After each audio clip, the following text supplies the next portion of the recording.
Ассалаумағалейкум құрметті көрермен. Егер жаңалықтарды алғашқылар қатарында біліңіз келсе, арнамыздағы подписаться және де бір ғана лайк түймелерін басып, видеоролигімізді соңына дейін тамашалаңыз.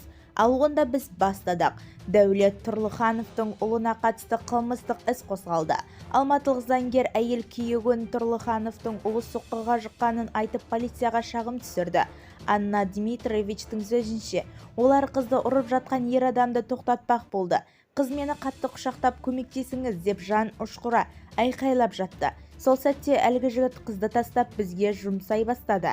Күйеуім қатты соққыдан жерге құлады. Ол тұрмақ болған кезінде бұзақы оның басынан доп тепкендей тебе бастады. Сондай-ақ күрес тәсілдеріне салып бірнеше рет лақтырып та жерді, деді Анна. Ол өзіне де соққы алғанын айтып отыр. Олекпенен менің кім ұрғанын білемін. Оның аты Нұрасыл менен Дәулет Тұрлыхановтың баласы, деді Дмитриевич. Полиция бұзақылық бабы бойынша іс қозғалғанын хабарлады.